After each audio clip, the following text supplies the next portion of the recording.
Okay. Twitter bots. Hang with me. This is not a distraction. This is real. I talked about how there's kind of proof that this Ukraine Russia thing is in fact planned. It is in fact a deal that they have made and established, and there's an agenda with it. Well, Twitter bots can actually prove that. Hang with me. I haven't gone crazy. Not any crazier than I already am. Anyways, hang with me. An Australia university, the University of Adelaide, discovered that 80% of tweets about the Russia-Ukraine conflict were propaganda from bots. Now, a lot of you are probably thinking, Russian propaganda bots. Well, you would be wrong. These bots were actually anti-Russia bots that flooded at the very beginning of the invasion. 80% of the tweets about the Russia-Ukraine conflict were anti-Russian propaganda bots. That's right, it wasn't Russia, pro-Russia, like many people think, as the mainstream media would lead you to believe, actually. Over 5 million tweets showed only... So they studied 5 million tweets, and it showed that only 7% were classified as pro-Russian. So 5 million tweets, only 7% were pro-Russian.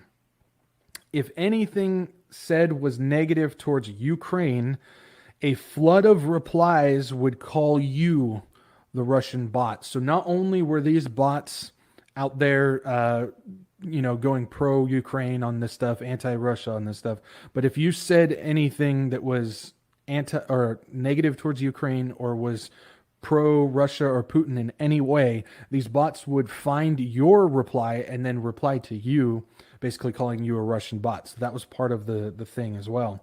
The automated tweets were designed to drive fear and anger for people. Now, this is part of the Internet of Things, the social engineering thing as well. I've talked about it. I'm not going to go in depth, even though I talk about the subject a lot. I apologize. No, I don't. I don't apologize at all. We need to talk more about it. But this is part of the Internet of Things and the social engineering aspect where they program these things to either display certain ads or in this case have bots or whatever to try and social engineer to change your way of thinking or try and anger you in some way, and it gets people riled up. It's part of it. It's that social engineering. I mean, that's really what it is. So this is part of it, and these bots were designed to drive either fear of Russia or anger towards whoever at this point. They didn't specify, but it's part of the social engineering. This was the largest research conducted, surpassing the often referenced, because the mainstream media, that's where the mindset of, the Twitter bots and whatnot are all pro-Russia and stuff like that. Well, the mainstream media would lead you to believe that by using these other references. One from Stanford's Western Disinformation Study, where they studied 300,000 tweets from 146 different Twitter accounts. 300,000 from only 146 compared to the 5 million that this place did. And then the other one that the mainstream media references is Meta or Facebook's research on Russian disinformation. Even like ABC has quoted this quote unquote research, which looked at only 1,600 Facebook accounts. And they use those two studies to push out that it's Russian misinformation, the Russian bots, the pro-Putin bots and whatnot, even though you've got the Australian university who studied 5,000 and have proved that it's actually the opposite. It's actually the opposite on it.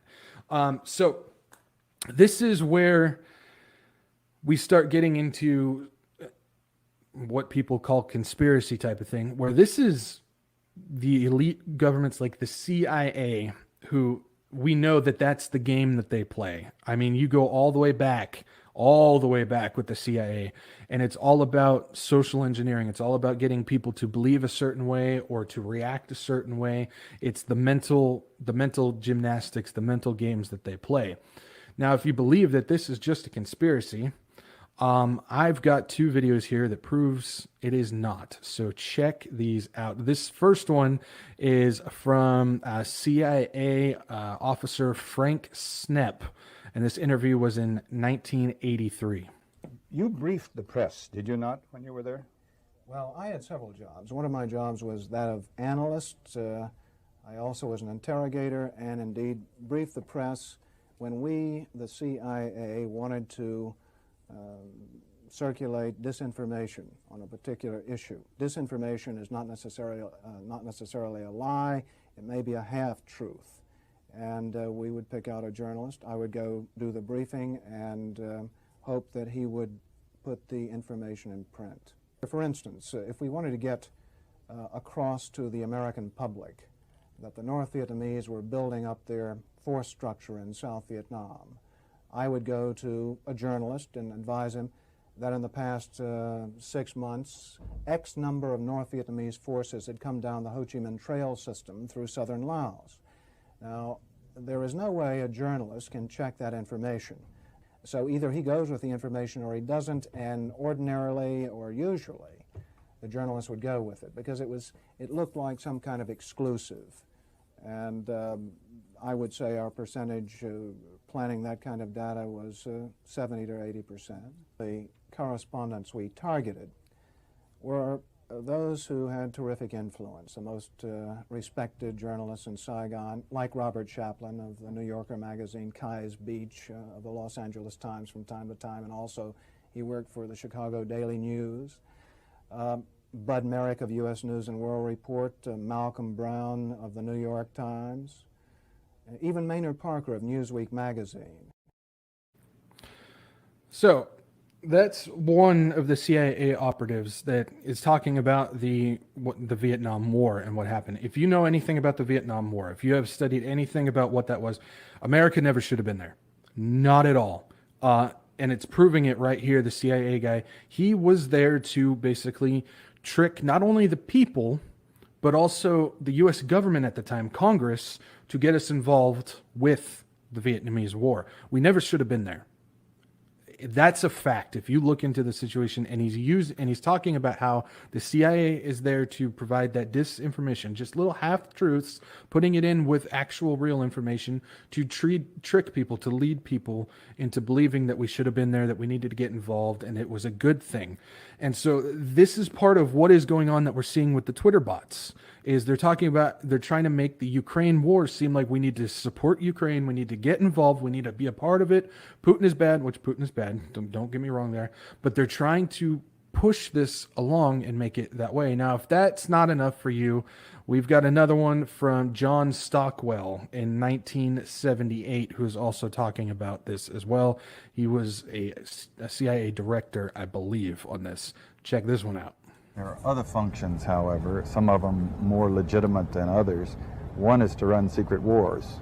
Another thing is to disseminate propaganda to influence people's minds. And this is a major function of the CIA. And unfortunately, of course, it overlaps into the gathering of information. You have contact with a journalist, you will give him true stories, you'll get information from him, you'll also give him false stories. You also work on their human vulnerabilities to recruit them in a classic sense, to make them your agent so that you can control what they do, so you don't have to set them up sort of, you know, by putting one over on them. So you can say, here, plant this one next Tuesday. Can you do this with responsible reporters? Yes, the Church Committee brought it out in 1975, and then Woodward and Bernstein put an article in Rolling Stone a couple of years later.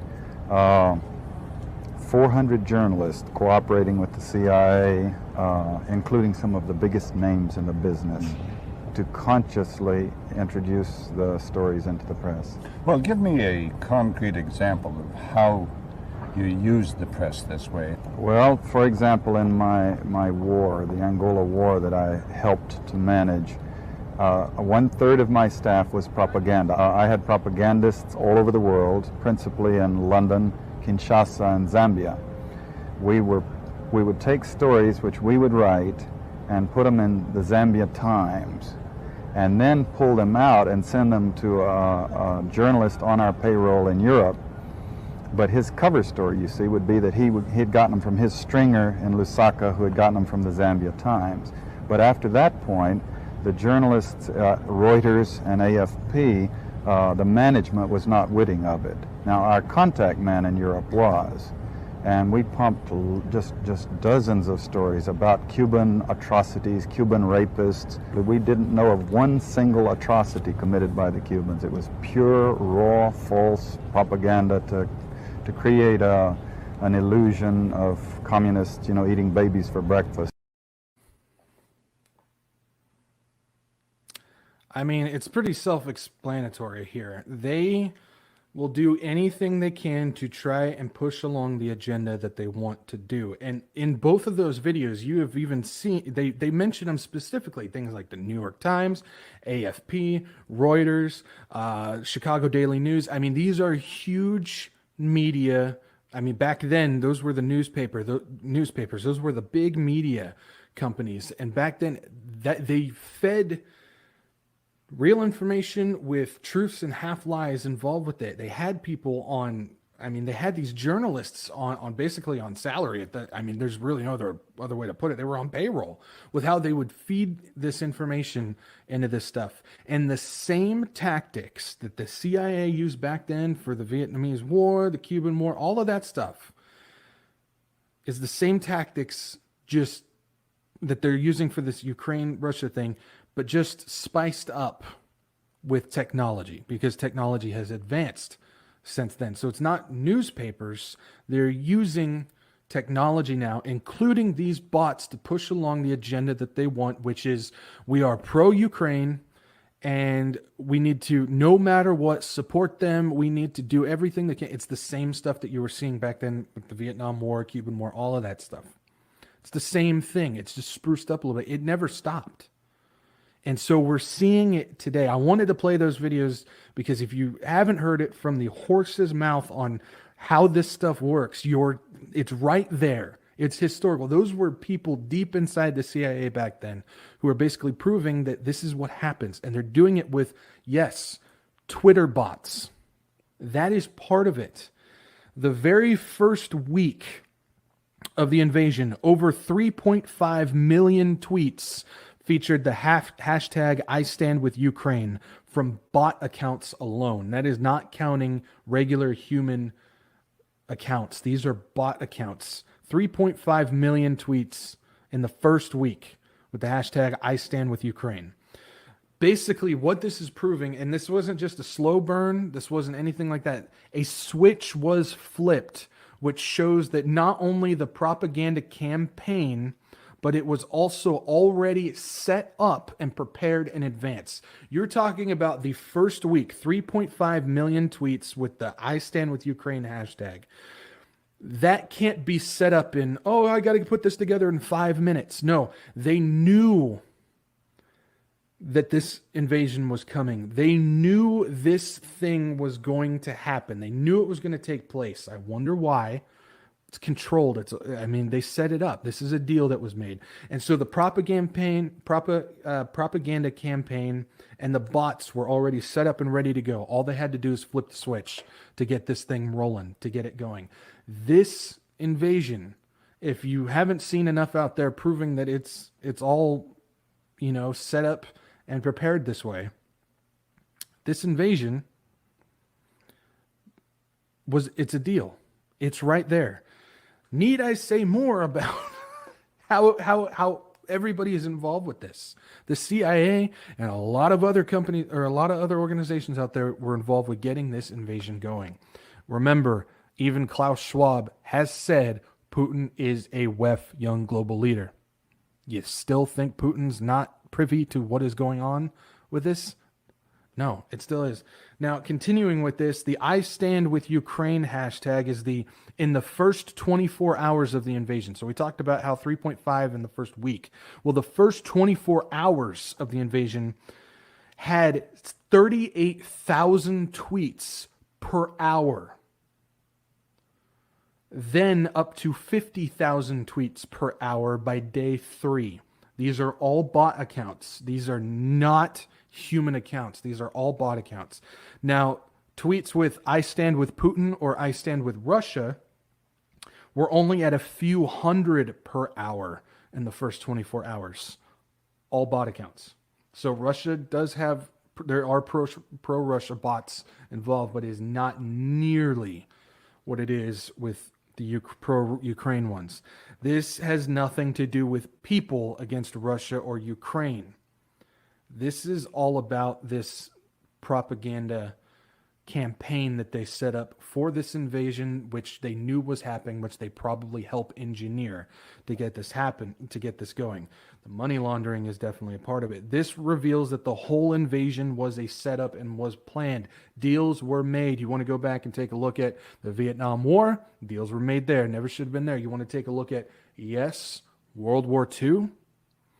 A lot of those people, a lot of the leaders, especially the ones that people hate, they are all friends. They were all benefiting in some way of getting this thing going, and it's happening. And like I said, part of it, the money laundering that's going on. Something else, if that's not enough for you, the report that's called the World Military Expenditures and Arms Transfer Report, which is a yearly report which shows all of the transfers of military arms and how much everything is. It reports on that. Well, that was repealed at the beginning of 2022. So at the end of 2021, this military expenditures and arm transfer report that tells you how much money is going out to all these different countries, it was repealed right before the invasion happened in Ukraine. And now we're seeing billions and billions and billions of dollars in military equipment getting sent, what they say, to Ukraine. But who knows? All that stuff, we can't track any of it. We can't see how much is going over there. I mean, we're getting fed, oh, Congress passed this amount and all that stuff, but we have no idea. This is a complete planned deal that is benefiting everybody involved.